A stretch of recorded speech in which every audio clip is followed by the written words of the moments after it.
Student, आज की इस वीडियो में आप जानेंगे क्लास 10th हिंदी क्षितिज के अंतर्गत पाठ 2 तुलसीदास द्वारा रचित राम लक्ष्मण परशुराम संवाद पाठ से संबंधित कुछ प्रश्नों के उत्तर भी।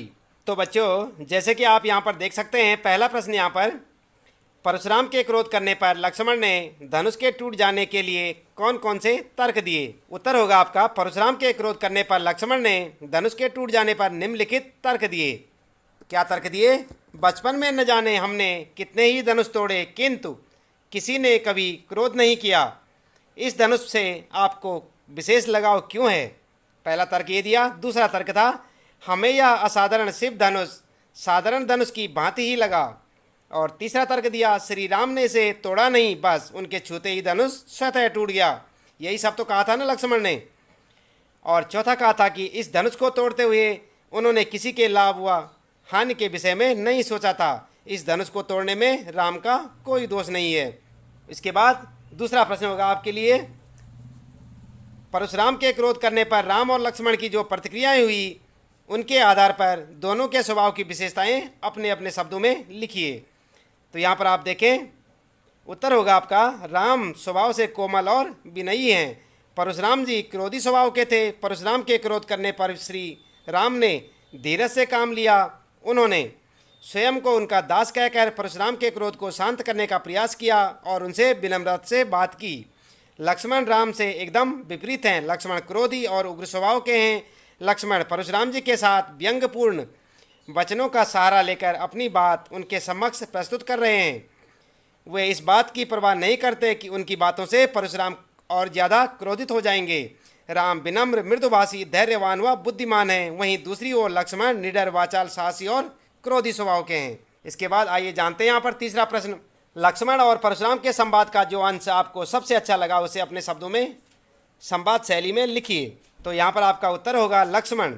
यहाँ पर आप लिखेंगे, हे मुनि, बचपन में तो हमने कितने ही धनुष तोड़ दिए, परंतु आपने कभी क्रोध नहीं किया। इस धनुष से आपको विशेष लगाव क्यों है? इसके बाद परशुराम ने क्या कहा, अरे राजपुत्र, तू काल के बस में आकर ऐसा बोल रहा है। आपने देखा था ना, रे निर्भय बालक के काल बस बोलत ना ही संभाल। अरे राजपुत्र, तू काल के बस में आकर ऐसा बोल रहा है। तू क्यों अपने माता पिता को सोचने पर बेहोश कर रहा है? यह शिवजी का धनुष है। चुप हो जा और मेरे इस परसे को भली भांति देख ले। मेरे इस परसे की भयानकता गर्भ में पल रहे शिशुओं को भी नष्ट कर देती है। इस प्रकार से आप इसका तीसरे प्रश्न का उत्तर लिखेंगे। चौथा प्रश्न आपके लिए, परशुराम ने अपने विषय में सभा में क्या क्या कहा, निम्न पद्यांश के आधार पर लिखिए। तो क्या कहा था परशुराम ने? आपने देखा था, बाल ब्रह्मचारी अति को ही विश्व विदित क्षत्रिय कुलद्रोही, कि मैं बाल ब्रह्मचारी हूँ और सारा संसार जानता है कि मैं क्षत्रिय कुल का द्रोही हूँ, यानी कि शत्रु हूँ।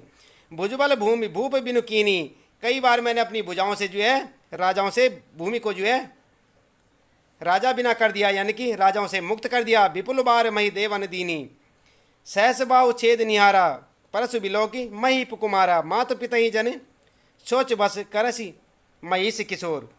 तो इस प्रकार से परशुराम ने अपने विषय में यहाँ पर सभा में बड़ा बड़ा बखान किया। गर्वन के अवरक दलन परसु मोर अति घोर। उत्तर आपका इस प्रकार से होगा यहाँ पर कि परशुराम ने अपने विषय में कहा कि वे बाल ब्रह्मचारी और क्रोधी स्वभाव के हैं। यही तो कहा था कि मैं जो है बाल ब्रह्मचारी हूँ और क्रोधी स्वभाव का हूँ। समस्त विश्व में क्षत्रिय कुल के द्रोही के रूप में विख्यात हैं। उन्होंने अनेक बार पृथ्वी को क्षत्रियों से विहीन कर ब्राह्मणों को दान में दे दिया और अपने हाथ में धारण इस फरसे से सहस्रभाव की भुजाओं को काट डाला।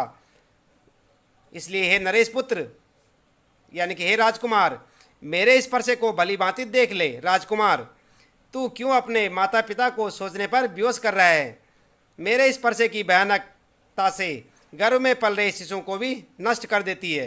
ये जो मेरे पास जो फरसा है, इसकी भयानकता इतनी है कि गर्भ में पल रहे शिशुओं को भी नष्ट कर देती है। इसके बाद अगला लिखेंगे आप पांचवा प्रश्न, लक्ष्मण ने वीर योद्धा की क्या क्या विशेषताएं बताई हैं? उत्तर होगा, लक्ष्मण ने वीर योद्धा की निम्नलिखित विशेषताएं बताई हैं। नंबर 1, शूरवीर, युद्ध में वीरता का प्रदर्शन करके ही अपनी शूरवीरता का परिचय देते हैं, व्यर्थ में अपना बखान नहीं करते। और नंबर 2, वीरता का व्रत धारण करने वाले वीर पुरुष धैर्यवान और क्षोभ रहित होते हैं, यानी कि शांत चित्त होते हैं। वीर पुरुष स्वयं पर कभी अभिमान नहीं करते। और चौथा होगा वीर पुरुष किसी के विरुद्ध गलत शब्दों का प्रयोग नहीं करते। और पांचवा होगा आपका वीर पुरुष दीनहीन, ब्राह्मण, गायों, दुर्बल व्यक्तियों पर अपनी वीरता का प्रदर्शन नहीं करते और अन्याय के विरुद्ध हमेशा निडर भाव से खड़े रहते हैं। अगला, किसी के ललकारने पर वीर पुरुष परिणाम की फिक्र न कर निडरतापूर्वक उसका सामना करते हैं। इस प्रकार से आप इसका उत्तर लिखेंगे। और छठा प्रश्न होगा आपके लिए, साहस और शक्ति के साथ विनम्रता हो तो बेहतर है। इस कथन पर अपने विचार लिखिए। तो यहाँ पर स्टूडेंट आप अपने तरफ से अपने विचार लिख सकते हैं, फिर भी आप यहाँ पर जो है उत्तर एक बार देख लें और इसी तरह से मिलता जुलता आप उत्तर लिख सकते हैं। किस प्रकार से उत्तर होगा, साहस और शक्ति के साथ अगर विनम्रता न हो तो व्यक्ति अभिमानी और उदंड बन जाता है। साहस और शक्ति ये दो गुण व्यक्ति यानी वीर को श्रेष्ठ बनाते हैं, परंतु यदि विनम्रता इन गुणों के साथ आकर मिल जाती है तो वह उस व्यक्ति को श्रेष्ठतम वीर की श्रेणी में ला देती है। विनम्रता व्यक्ति में सदाचार व मधुरता भर देती है। विनम्र व्यक्ति किसी भी स्थिति को सरलतापूर्वक संभाल सकता है। परशुराम जी साहस और शक्ति का संगम है। राम विनम्रता, साहस और शक्ति का संगम है। राम की विनम्रता के आगे परशुराम जी के अहंकार को भी नतमस्तक होना पड़ा। इसके बाद अगला प्रश्न, भाव स्पष्ट कीजिए। बिहस्य लखन बोले मृदुबानी, अहो मुनीस महाबटमानी। पुनि पुनि मोहि दिखाओ कुठारा, चहत उड़ावन फूंकी पहाड़ू। यहाँ पर आप देखें उत्तर किस प्रकार से होगा। प्रसंग, प्रस्तुत पंक्तियाँ तुलसीदास द्वारा रचित रामचरितमानस से ली गई हैं। उक्त पंक्तियों में लक्ष्मण जी ने परशुराम जी के द्वारा बोले गए अपशब्दों का प्रत्युत्तर दिया है। तो आप इस प्रकार से इसका जो है भावार्थ लिखेंगे। लक्ष्मण जी ने हंसते हुए कोमल वाणी से परशुराम पर व्यंग करते हुए कहा, मुनीश्वर अपने को बड़ा भारी योद्धा समझते हैं और मुझे बार बार अपना परसा दिखाकर डरा रहे हैं। जिस तरह एक फूंक से पहाड़ नहीं उड़ सकता, उसी प्रकार मुझे बालक समझने की भूल मत कीजिए कि मैं आपके इस परसे को देखकर डर जाऊंगा। इसके बाद, यहाँ कुमड़ बतिया को नाही, जे तरजनी देखी मरी जाही, देखी कुठार सरासन बाना, मैं कछु कहा सहित अभिमाना। यहाँ पर आप देखें उत्तर, प्रसंग आपका उसी प्रकार से रहेगा। प्रस्तुत पंक्तियाँ तुलसीदास द्वारा रचित रामचरितमानस से ली गई हैं। उक्त पंक्तियों में लक्ष्मण जी ने परशुराम जी के द्वारा बोले गए अपशब्दों का प्रत्युत्तर दिया है। और भाव क्या होगा आपका भावार्थ, भाव यह है कि लक्ष्मण जी अपनी वीरता का अभिमान पूर्वक परिचय देते हुए कहते हैं कि हम कोई छुई मुई के फूल नहीं हैं जो तुम्हारी तर्जनी देखकर मुरझा जाएं। हम बालक अवश्य हैं, परंतु परसे और धनुष बाण हमने भी बहुत देखे हैं, इसलिए हमें नादान बालक समझने की भूल ना करें। इसके बाद अगला, गा दिशानु कह हृदय हसी, मुनि हरि यरे सूज, अयमय खांड न उक मया, अजव न बूझ अबूझ। तो उत्तर किस प्रकार से होगा, प्रसंग लिखेंगे आप उसी प्रकार से। प्रस्तुत पंक्तियाँ तुलसीदास द्वारा रचित रामचरितमानस से ली गई हैं। उक्त पंक्तियों में परशुराम जी के वचनों को सुनकर विश्वामित्र मन ही मन परशुराम जी की बुद्धि पर हंसते हैं। और भाव होगा आपका, परशुराम जी बार बार कहते हैं कि मैं लक्ष्मण को पल भर में मार दूंगा। यह सुनकर विश्वामित्र मन ही मन कहते हैं कि गादी पुत्र अर्थात परशुराम जी को चारों ओर हरा ही हरा दिखाई दे रहा है। जिन्हें वे गन्ने की खांड समझ रहे हैं वे लोहे से बनी तलवार यानी खड़ग की भांति हैं। इस समय परशुराम की स्थिति सावन के अंधे की भांति हो गई है, जिसे जो है चारों तरफ हरा ही हरा दिखाई देता है। जिन्हें चारों ओर हरा ही हरा दिखाई दे रहा है अर्थात उनकी समझ अभी क्रोध व अहंकार के बस में है। इस प्रकार से आप इसका उत्तर लिख सकते हैं। इसके बाद अगला प्रश्न होगा आपका 8वां प्रश्न, पाठ के आधार पर तुलसी के भाषा सौंदर्य पर 10 पंक्तियां आप लिखेंगे। तो यहाँ पर स्टूडेंट उत्तर होगा आपका, तुलसीदास रस सिद्ध कवि हैं, उनकी काव्य भाषा सरस है। तुलसीदास द्वारा रचित रामचरितमानस अवधी भाषा में लिखी गई है। यह काव्यांश रामचरितमानस के बालकांड से ली गई है। तुलसीदास ने इसमें दोहा, चौपाई छंदों का बहुत ही सुंदर प्रयोग किया है, जिसके कारण काव्य के सौंदर्य और आनंद में वृद्धि हुई है और भाषा में लयबद्धता बनी हुई रहती है। भाषा को कोमल बनाने के लिए कठोर वर्णों की जगह कोमल ध्वनियों का प्रयोग किया गया है। इनकी भाषा में अनुप्रास अलंकार, रूपक अलंकार, उत्प्रेक्षा अलंकार, पुनरुक्ति अलंकार की अधिकता मिलती है। इस काव्यांश की भाषा में व्यंग्यात्मकता का सुंदर संयोजन हुआ है। इसके बाद अगला प्रश्न, 9वां प्रश्न, इस पूरे प्रसंग में व्यंग को अनूठा सौंदर्य, व्यंग का जो है अनूठा सौंदर्य है, उदाहरण के साथ स्पष्ट कीजिए। तो उत्तर होगा आपका तुलसीदास द्वारा रचित परशुराम लक्ष्मण संवाद मूल रूप से व्यंग काव्य है। उदाहरण के लिए, बहुधनहि तो री लड़काई कबहु न असिरिस कीन गुसाई। लक्ष्मण जी परशुराम जी से धनुष टूटने पर व्यंग करते हुए कहते हैं कि हमने बचपन में ऐसे बहुत सारे धनुष तोड़े हैं, तब हम पर किसी ने क्रोध नहीं किया। इसके बाद दूसरा, मातु पिता ही जन सोच बस करस महिष किशोर गर्वन के अवरक दलन परस मोर अति घोर। यहाँ पर परशुराम जी क्रोधित होकर लक्ष्मण से कहते हैं कि अरे राजा के बालक, तू अपने माता पिता को सोचने के लिए विवश मत कर, मेरा परसा बड़ा भयानक है, यह गर्भ के बच्चों का भी नाश कर देता है। गादि सुनु कह हृदय हसी मुनि हरि यरे सूज, अयमय खांड न उख मया अजव न बूझ अबूझ। यहाँ विश्वामित्र जी परशुराम की बुद्धि पर मन ही मन व्यंग करते हैं और कहते हैं कि परशुराम जी जिन राम लक्ष्मण को साधारण बालक समझ रहे हैं, उन्हें चारों ओर हरा यरा सूझ रहा है, वे लोहे की तलवार की गन्ने की खांड से तुलना कर रहे हैं। इसके बाद 10वां प्रश्न होगा आपके लिए, निम्नलिखित पंक्तियों में प्रयुक्त अलंकार पहचान कीजिए। बालक बोली धा नहीं तो ही, यहाँ पर जो आप देखें अनुप्रास अलंकार होगा। उक्त पंक्ति में बै वर्ण की जो है बार बार आवृत्ति हुई है, इसलिए यहाँ पर अनुप्रास अलंकार होगा। आपने अलंकार पढ़े होंगे स्टूडेंट।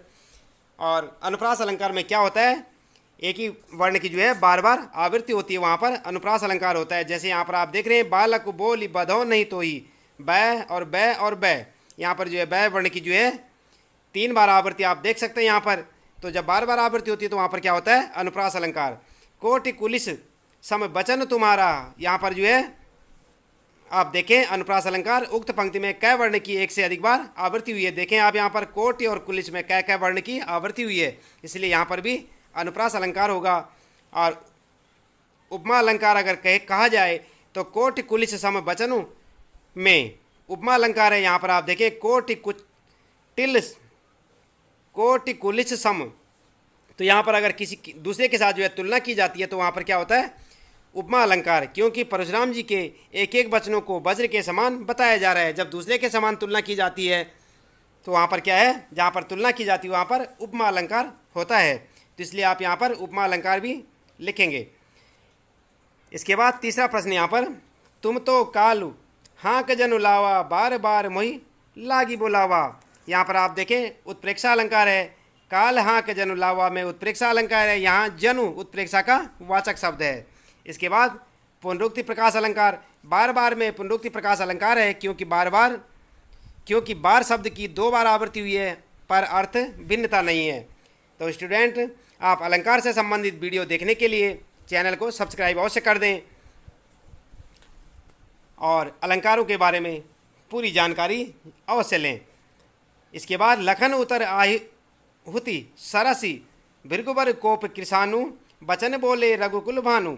यहाँ पर जो है उपमा अलंकार उत्तर आहुति सरसी भृगुवर कोपु कृषाणु में उपमा अलंकार, और जल सम वचन में भी उपमा अलंकार, क्योंकि भगवान राम के जो मधुर वचन है कैसे हैं, जल के समान है, जल सम वचन। जब मैंने कहा था आपको कि तुलना जो है की जाती है, तो भगवान राम के वचनों की तुलना किससे की जा रही है, जल के समान। रूपक अलंकार आप देखें, रघुकुल भानु में रूपक अलंकार है। यहाँ श्री राम को रघुकुल का सूर्य माना गया है। जब एक वस्तु में दूसरी वस्तु का जो है को मान लिया जाता है, वहाँ पर क्या होता है, रूपक अलंकार। श्री राम के गुणों की समानता सूर्य से की गई है, यानी कि श्री राम के जो गुण हैं वो एक गुण न होकर बल्कि एकदम बिल्कुल सूर्य के समान है। तो यहाँ पर जो है रूपक अलंकार देखा गया है। आगे यहाँ पर बात करते हैं रचना अभिव्यक्ति की बात। तो सामाजिक जीवन में क्रोध की जरूरत बराबर पड़ती है। यदि क्रोध न हो तो मनुष्य दूसरे के द्वारा पहुँचाए जाने वाले बहुत से कष्टों की चिर निवृत्ति का उपाय ही न कर सके। आचार्य रामचंद्र शुक्ल जी का यह कथन इस बात की पुष्टि करता है कि क्रोध हमेशा नकारात्मकता भाव लिए नहीं होता, बल्कि कभी कभी सकारात्मकता भी होता है। इसके पक्ष या विपक्ष में अपना मत प्रकट कीजिए। उत्तर आपका पक्ष में विचार। क्रोध बुरी बातों को दूर करने में हमारी सहायता करता है। जैसे अगर विद्यार्थी पढ़ाई में ध्यान न दे तो शिक्षक उस पर क्रोध करे, तो वह विद्यार्थी का भविष्य कैसे उज्जवल होगा। यदि कोई लोगों पर अन्याय कर रहा है और लोग बिना क्रोध किए देखते रहें तो न्याय की रक्षा कैसे होगी। और विपक्ष में विचार आपके क्रोध एक चक्र है जो चलता ही रहता है। आप किसी पर क्रोध करेंगे तो वह भी आप पर क्रोधित होगा।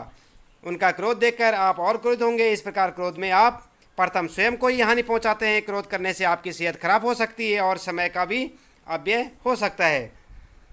इसके बाद संकलित अंश में राम का व्यवहार विनयपूर्ण और संयत है। लक्ष्मण लगातार व्यंग्य बाणों का उपयोग करते हैं और परशुराम का व्यवहार क्रोध से भरा हुआ है। आप अपने आप को इस परिस्थिति में रखकर लिखें कि आपका व्यवहार कैसा होता। उत्तर आप लिख सकते हैं, यहाँ पर स्वयं से भी लिख सकते हैं और चाहे तो यहाँ से लिख के भी आप लिख सकते हैं। तो आज के लिए इतना काफ़ी है स्टूडेंट। आपका दिन शुभ हो।